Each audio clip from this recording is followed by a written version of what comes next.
नमस्कार मेरे प्यारे साथियों, मैं आप सभी का स्वागत करता हूं आपके अपने YouTube channel SSC solutions with Anuj and Mansi.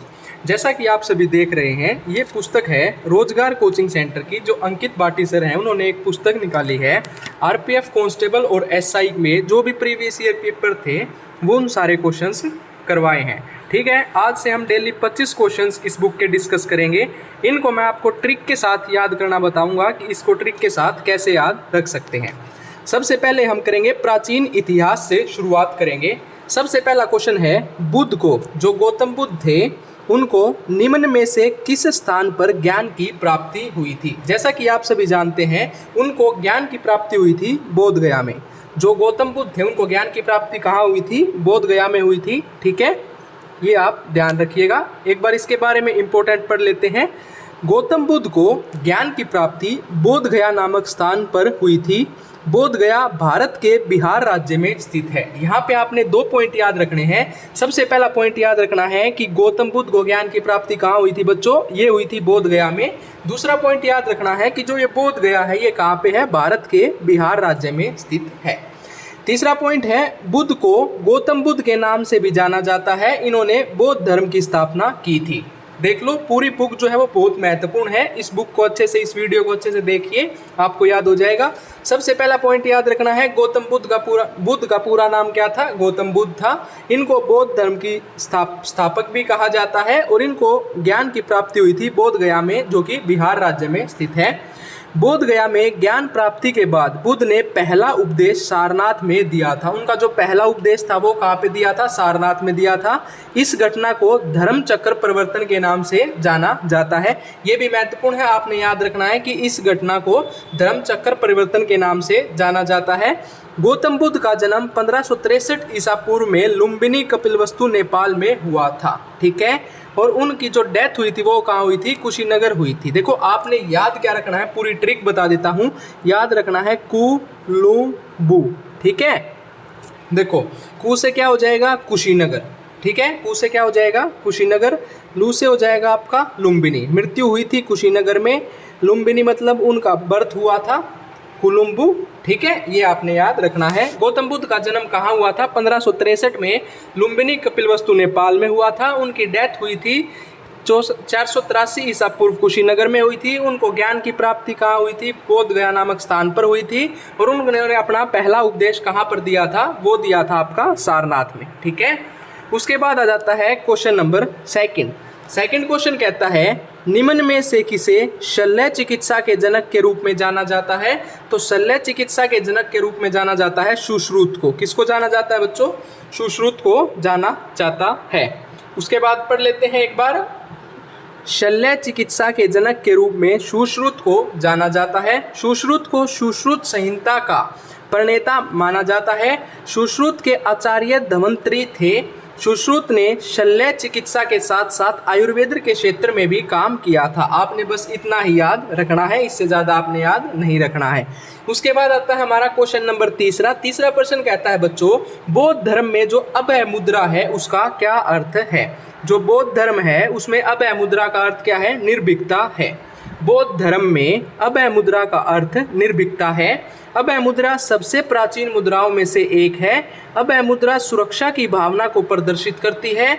अभय मुद्रा में दाहिने हस्त की ऊपर की ओर करके हथेली बाहर की ओर इंगित की जाती है। आपने बस ये याद रखना है कि जो बौद्ध धर्म है उसमें अभय मुद्रा का अर्थ क्या है? तो उसका अर्थ है निर्भीकता।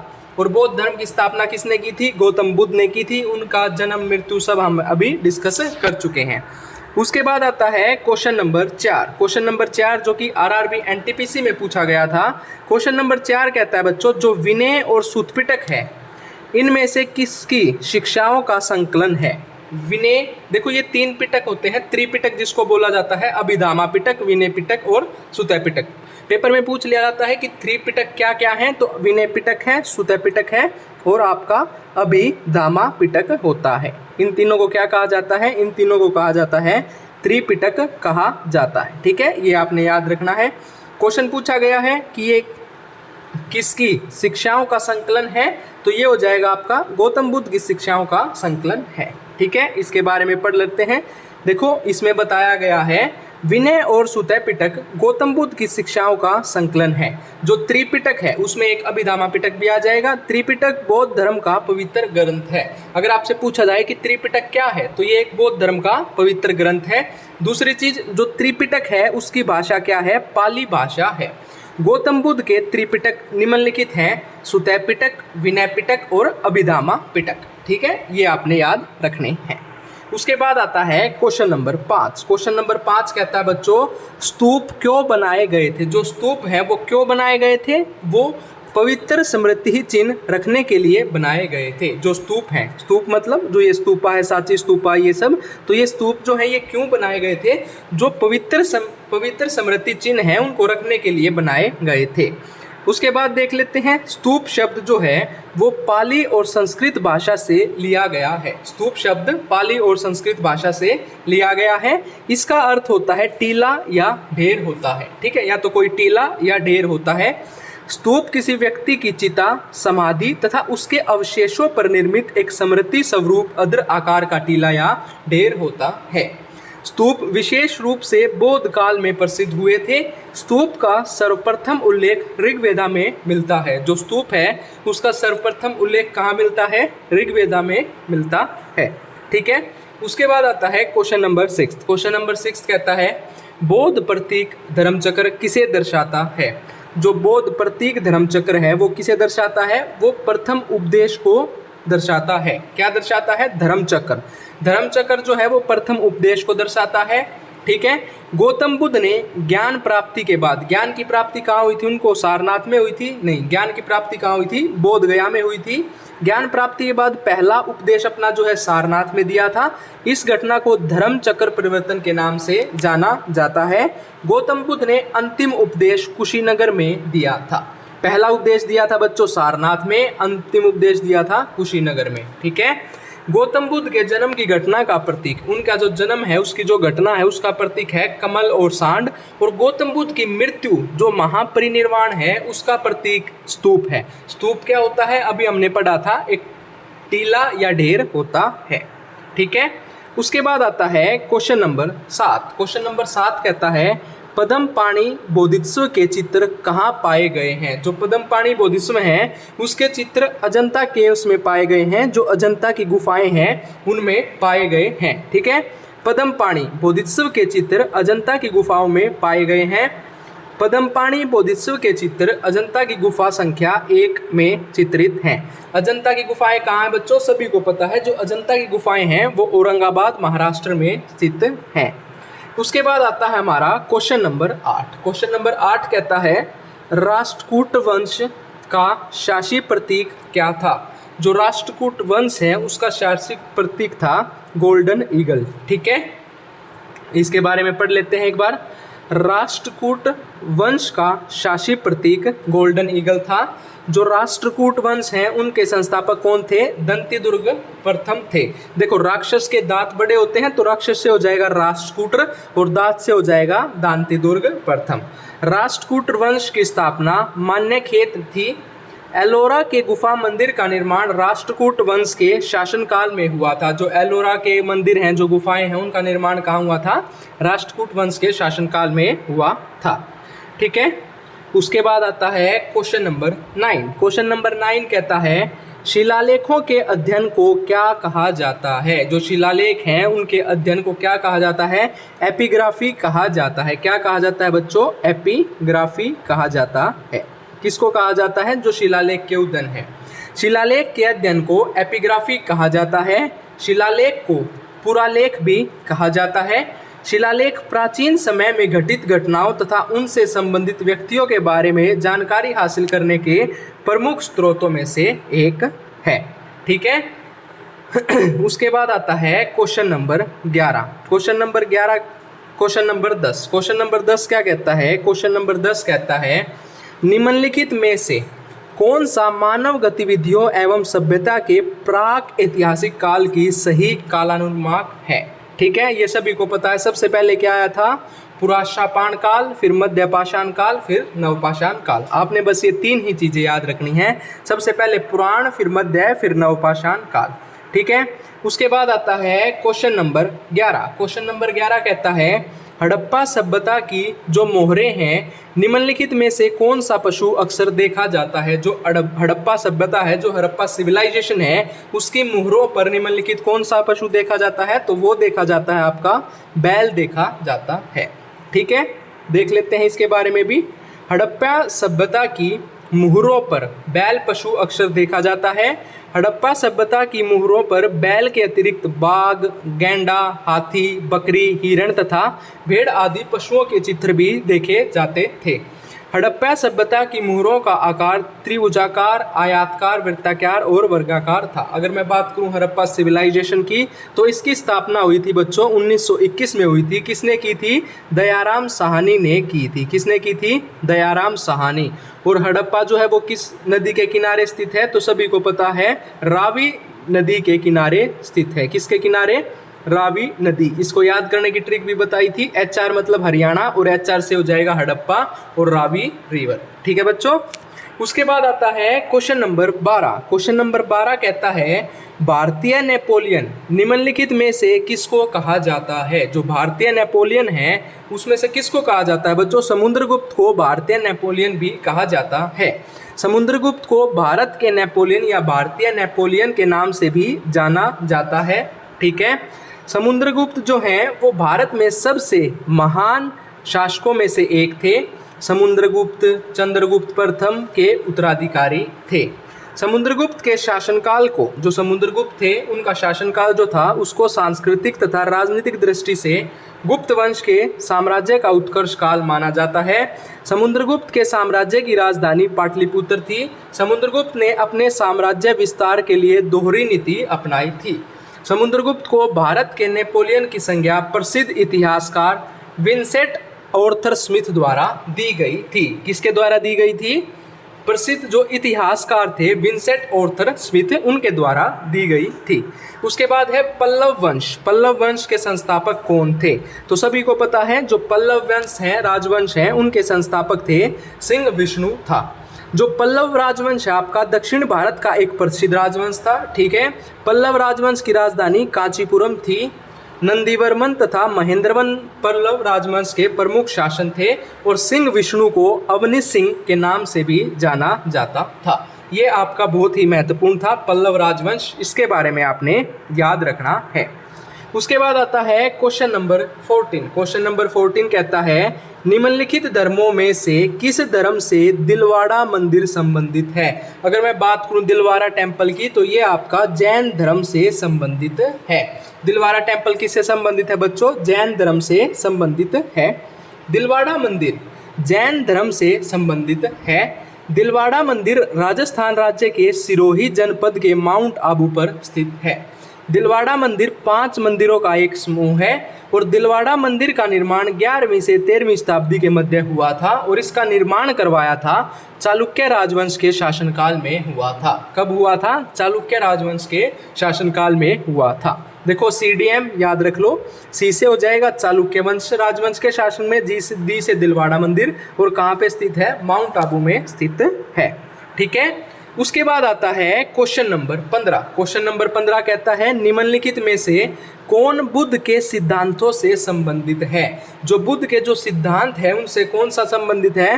तो अभिधामा पिटक संबंधित है।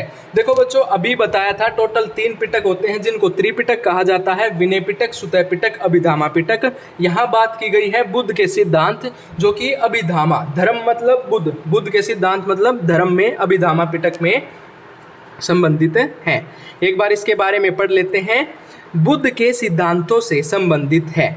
अभिधामा पिटक बुद्ध के त्रिपिटक में से एक है। अभिधामा पिटक बुद्ध के सिद्धांतों का एक व्यापक रूपी विद्वानपूर्ण सारांश व विश्लेषण है। यह थेरवाद बौद्ध धर्म का अभिन्न अंग भी है। ठीक है, उसके बाद आता है क्वेश्चन नंबर 16। क्वेश्चन नंबर 16 कहता है जो सिंधु घाटी सभ्यता है, जो इंडस वैली सिविलाइजेशन है, उसका सबसे पहला खोजा गया स्थल कौन सा है? तो सभी को है पता है, हड़प्पा है। हड़प्पा की 1921 दयाराम साहनी, ये आपने याद रखना है। ठीक है, इसके बारे में पढ़ लेते हैं। हड़प्पा स्थल की खोज वर्ष 1921 में राय बहादुर दयाराम साहनी ने की थी। ठीक है, उसके बाद देख लेते हैं हड़प्पा स्थल जो है, अभी मैंने बताया था HR मतलब देखो अभी बच्चों बताया था HR हड़प्पा रावी, तो हड़प्पा स्थल रावी नदी के तट पर स्थित है। उसके बाद आ जाता है मोहनजोदाड़ो, इसका शाब्दिक अर्थ होता है मृतकों का टीला। मोहनजोदाड़ो को मृतकों का टीला भी कहा जाता है। इसकी खोज की थी 1922 में राखलदास बनर्जी ने की थी। और जैसे बताया MS धोनी, महेंद्र सिंह धोनी, तो मोहनजोदाड़ो और सिंधु नदी पर स्थित है। मोहनजोदाड़ो स्थल जो है वो सिंधु नदी के तट पर स्थित है।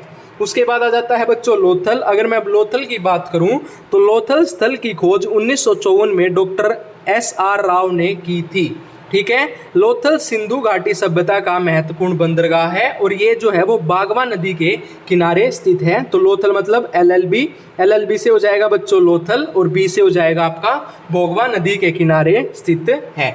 उसके बाद आता है कालीबंगन। कालीबंगन की अगर मैं बात करूं तो कालीबंगन स्थल जो है उसकी खोज की थी अलमानंद घोष ने की थी। कालीबंगन के स्थल में उत्खनन की श्रेय BK थापर तथा BB लाल को जाता है। ठीक है, और कालीबंगन घाघर नदी के किनारे स्थित है। याद रख लो KG पढ़ा था सभी ने, K से हो जाएगा कालीबंगा और G से हो जाएगा आपका घाघर नदी। ठीक है, उसके बाद आता है हमारा क्वेश्चन नंबर 17।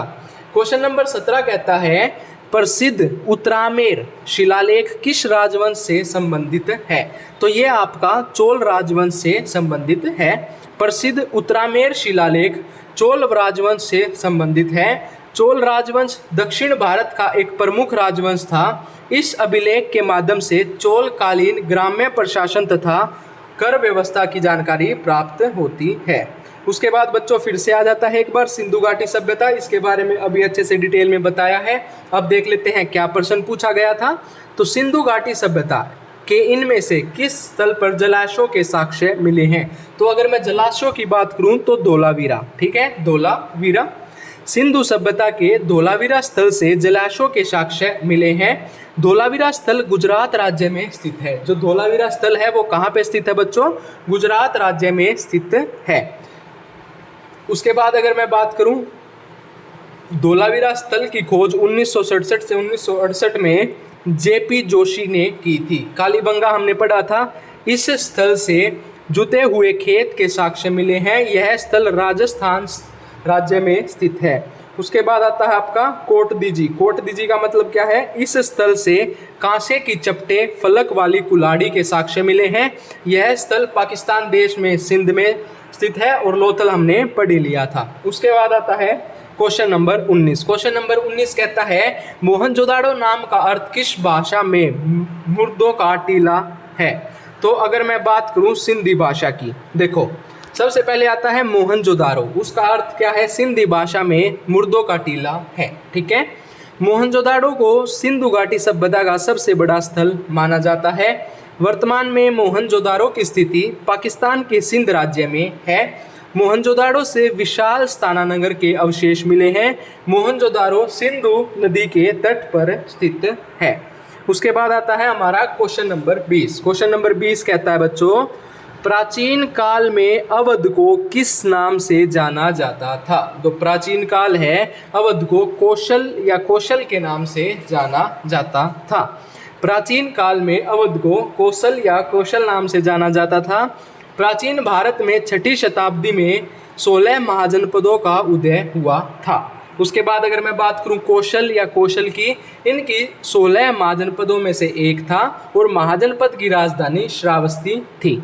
ठीक है, उसके बाद आता है क्वेश्चन नंबर 21। क्वेश्चन नंबर 21 कहता है बच्चों निम्नलिखित में से कौन पाल साम्राज्य का संस्थापक था? अगर मैं बात करूं पाल गोपाल, तो पाल साम्राज्य का संस्थापक था आपका गोपाल। ठीक है, पाल साम्राज्य का संस्थापक गोपाल था।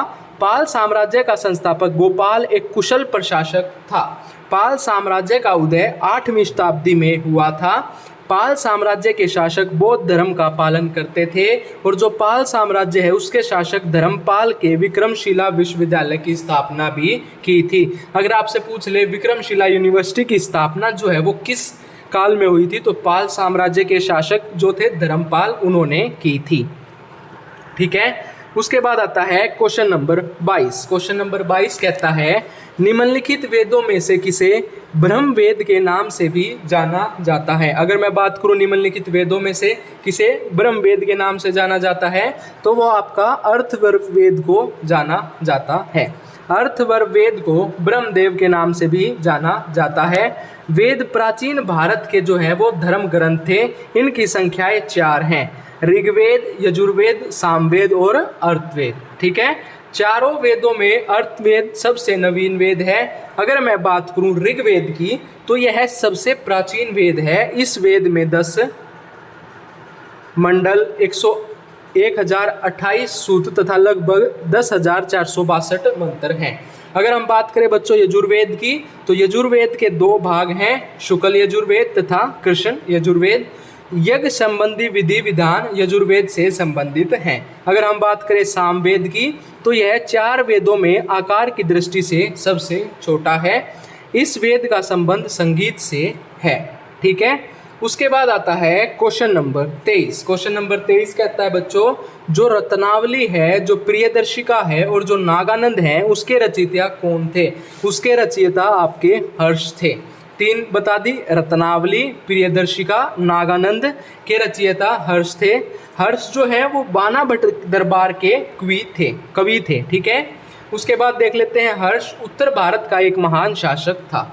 उसके बाद आता है बच्चों क्वेश्चन नंबर 24। क्वेश्चन नंबर 24 कहता है तंजावुर में बृहदेश्वर मंदिर किस वंश के वास्तुकारों की सबसे बड़ी उपलब्धि है। अगर मैं बात करूं बृहदेश्वर मंदिर की तो ये आपका चोल वंश की सबसे बड़ी उपलब्धि है।